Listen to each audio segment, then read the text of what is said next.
السلام علیکم اسٹوڈنٹس، کیسے ہیں آپ لوگ؟ میں ہوں آپ لوگوں کی اسلامیات کی ٹیچر۔ ہم نے اپنے پہلے لیکچر میں ایمانداری کو سمجھا۔ ایمانداری کے حوالے سے آپ کو حضور صلی اللہ علیہ وآلہ وسلم کا واقعہ سنایا، امانت اور خیانت کے بارے میں تفصیل سے جانا۔ آج ہم اس سبق کی پڑھائی کریں گے اور مشکل الفاظ کے معنی کتاب پر نوٹ کریں گے۔ اب آتے ہیں اپنے سبق کی طرف، جو کہ کتاب صفحہ نمبر 78 پر موجود ہے۔ سب سے پہلے سبق کے اوپر آج کی ڈیٹ پینسل سے نوٹ کریں۔ آج کی ڈیٹ ہے 17 ربیع الثانی 1442 ہجرہ۔ ٹھیک ہے، سب سے پہلے ٹاپ پہ جو ہے تو آپ نے آج کی ڈیٹ لکھ لینی ہے۔ ٹھیک ہے، باب چہارم، سبق نمبر 1، ایمانداری۔ سب سے پہلے ضروری ہے کہ اس سبق کو پڑھنے سے ہمیں کیا فائدے حاصل ہوں گے۔ ٹھیک ہے، سب سے اوپر لکھا ہوا ہے حاصلات تعلم۔ ٹھیک ہے، یعنی کہ اس سبق کو پڑھنے کے بعد ہمیں کیا فائدہ حاصل ہوگا۔ ٹھیک ہے، نمبر 1، ہم منافق کی نشانیاں جان سکیں گے۔ نمبر 2، ایمانداری کے بارے میں جان سکیں گے۔ نمبر 3، ایمانداری کے بارے میں جان سکیں گے اور امانت داری کے بارے میں بھی جان سکیں گے۔ ٹھیک ہے،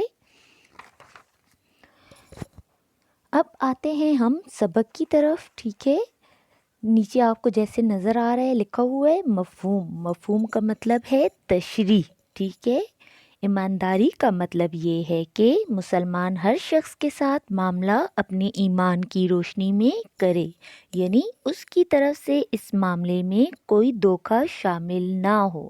دھوکہ کا مطلب ہے فریب۔ ٹھیک ہے، دھوکے کا کیا مطلب ہے؟ دھوکے کا مطلب ہے فریب۔ ٹھیک ہے، ایمان اس حقیقت کو مان لینے کا نام ہے کہ اللہ تعالیٰ اپنے بندے کے تمام اعمال جو ہے تو عمل کی جمع ہے، اور عمل کا مطلب ہے کام۔ ٹھیک ہے، اللہ تعالیٰ اپنے بندے کے تمام اعمال و اقوال اور اس کی نیت تک سے پوری طرح باخبر ہے۔ اعمال عمل کی جمع جس کا مطلب ہے کام، اقوال قول کی جمع ہے اور قول کا مطلب ہے بات۔ ٹھیک ہے، نیت کا مطلب ہے ارادہ۔ ٹھیک ہے، نیت کا کیا مطلب ہے؟ نیت کا مطلب ہے ارادہ۔ باخبر ہے، باخبر یعنی کہ واقف ہے، جانتا ہے۔ ٹھیک ہے، واقف ہے۔ ٹھیک ہے، چنانچہ اگر کوئی کسی سے دھوکہ کرتا ہے تو گویا اس نے اپنے ایمان کی لاج نہیں رکھی۔ ایمان کی لاج یعنی کہ ایمان کی عزت نہیں رکھی۔ لاج کا مطلب ہے عزت نہیں رکھی۔ ٹھیک ہے، اسے اس بات کا یقین نہیں ہے کہ اللہ تعالیٰ اسے دیکھ اور سن رہا ہے۔ یہی مطلب دیانتداری کا بھی ہے۔ دیانت کا لفظ دین سے نکلا ہے، اس کا معنی ہے کسی کا دیندار ہونا۔ دیندار ہونا اور ایماندار ہونا ایک ہی بات ہے۔ دونوں میں بندے کو اللہ تعالیٰ کی کڑی نگرانی کا احساس بے ایمانی اور بددیانتی سے روکے رکھتا ہے۔ ظاہر سی بات ہے، جب ہم دیندار ہوں گے، ایماندار ہوں گے تو ہمارا اس بات پہ یقین ہے کہ اللہ تعالیٰ ہمیں دیکھ رہا ہے۔ تو جب بھی ہم کوئی غلط کام کریں گے تو ہمارے دلوں میں یہ ڈر ہوگا کہ اللہ پاک تو ہمیں دیکھ رہا ہے، اس کے باوجود ہم یہ کام کر رہے ہیں۔ ٹھیک ہے، تو کڑی نگرانی کا مطلب ہے سخت نگرانی۔ کڑی نگرانی یعنی کہ سخت نگرانی۔ ٹھیک ہے، اللہ پاک ہمیں ہماری نگرانی کر رہا ہے، یعنی کہ ہمیں دیکھ رہا ہے۔ اب آتے ہیں کتاب صفحہ نمبر 79 کی طرف۔ ٹھیک ہے، ایمانداری کی اہمیت۔ ایمانداری کی کیا اہمیت ہے؟ دنیا میں انسان کو ایمانداری کی وجہ سے ہی عزت و احترام اور کامیابی ملتی ہے۔ لوگ اس کی ایمانداری کی وجہ سے اس پر اعتماد کرتے ہیں۔ اعتماد کا مطلب ہے بھروسہ کرنا۔ ٹھیک ہے، اعتماد کا کیا مطلب ہے؟ اعتماد بھروسہ۔ اعتماد کرتے ہیں اور اس کا احترام کرتے ہیں، اور کسی بھی معاملے میں اسے پریشانی کا سامنا نہیں کرنا پڑتا۔ زندگی کے تمام معاملات میں ایمانداری اور دیانتداری کو بنیادی اہمیت حاصل ہے۔ مسلمان اس معاملے میں نہایت خوش نصیب ہیں کہ ہمارے پیارے نبی حضرت محمد صلی اللہ علیہ وآلہ وسلم کی صورت میں ان کے پاس ایمانداری اور دیانتداری کا بے مثال نمونہ موجود ہے۔ آپ صلی اللہ علیہ وآلہ وسلم کی ایمانداری اور سچائی کی وجہ سے آپ صلی اللہ علیہ وآلہ وسلم کا لقب ہی صادق اور امین یعنی سچا اور امانت دار مشہور ہو گیا تھا، یہاں تک کہ آپ صلی اللہ علیہ وآلہ وسلم کے جانی دشمن بھی اپنی امانتیں آپ صلی اللہ علیہ وآلہ وسلم کے پاس رکھوایا کرتے تھے۔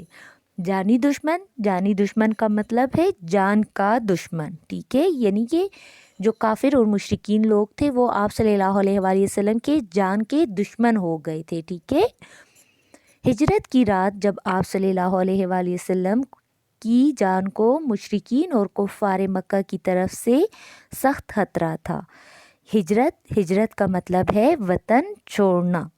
ہجرت کا کیا مطلب ہے؟ ہجرت کا مطلب ہے وطن چھوڑنا، یعنی کہ جب حضور صلی اللہ علیہ وآلہ وسلم مکہ کو چھوڑ رہے تھے، ظاہر سی بات ہے حضور صلی اللہ علیہ وسلم کا جو وطن تھا وہ مکہ تھا، ٹھیک ہے۔ حضور صلی اللہ علیہ وآلہ وسلم مکہ ہی میں پیدا ہوئے تھے، وہیں جوان ہوئے تھے، وہیں آپ صلی اللہ علیہ وآلہ وسلم کو نبوت ملی تھی۔ تو جب حضور صلی اللہ علیہ وآلہ وسلم اپنے وطن کو چھوڑ رہے تھے تو اس رات آپ صلی اللہ علیہ وآلہ وسلم کو مشرکین اور کفار مکہ کی طرف سے، یعنی جو کافروں کی طرف سے حضور صلی اللہ علیہ وسلم کو سخت خطرہ تھا، ٹھیک ہے۔ مشرکین کسے کہتے ہیں؟ مشرکین کا مطلب ہے، مشرکین مشرک کی جمع ہے، اور مشرک کا مطلب ہے اللہ کے ساتھ کسی کو شریک کرنے والے، ٹھیک ہے، یعنی کہ اللہ تعالیٰ کے ساتھ کسی اور کو شریک کرنا۔ مشرکین جو تھے وہ اللہ تعالیٰ کو تو مانتے تھے، لیکن اس کے ساتھ ساتھ انہوں نے اپنے ہاتھوں سے اور بتوں کو بھی بنا رکھا تھا، ٹھیک ہے، جو کہ وہ ان کی پوجا کیا کرتے تھے اور ان کا ماننا تھا کہ یہ بھی ہمارے خدا ہیں، ٹھیک ہے، یعنی کہ وہ اللہ تعالیٰ کی ذات کے ساتھ اور چیزوں کو بھی شریک کیا کرتے تھے، ٹھیک۔ اور کفار مکہ کی طرف سے سخت خطرہ تھا۔ آپ صلی اللہ علیہ وآلہ وسلم نے حضرت علی رضی اللہ تعالیٰ عنہ کو نصیحت فرمائی کہ لوگوں کی امانتیں ان تک پہنچا کر مدینہ آ جائیں۔ گویا ایسے دشمنوں کی امانتیں تھیں جو رات آپ صلی اللہ علیہ وآلہ وسلم کو قتل کرنے کے لیے آپ صلی اللہ علیہ وآلہ وسلم کے گھر کے باہر جمع ہوئے تھے، لیکن آپ صلی اللہ علیہ وآلہ وسلم نے ان کی امانتیں بھی بحفاظت واپس کرنے کا اہتمام فرما کر قیامت تک کے لیے امانت داری اور ایمانداری کی اعلیٰ مثال قائم فرما دی۔ بحفاظت کا مطلب ہے حفاظت کے ساتھ، ٹھیک ہے، اعلیٰ مثال اونچی مثال، بلند مثال، ٹھیک ہے۔ آپ صلی اللہ علیہ وآلہ وسلم کا ارشاد مبارک ہے، لا دین لمن لا عہد لہ ولا ایمان لمن لا امانت لہ۔ ترجمہ، اس کے دین کا کوئی اعتبار نہیں جو شخص وعدے کا پابند نہیں، اور اس شخص کے ایمان کا کوئی اعتبار نہیں جو امانت دار نہیں۔ امانت میں اب آ جائیں صفحہ نمبر 80 کی طرف۔ امانت میں خیانت کرنے والا منافق ہے، یعنی وہ انسان منافق ہے جو کسی کی دی ہوئی امانت میں خیانت کرتا ہے، ٹھیک ہے۔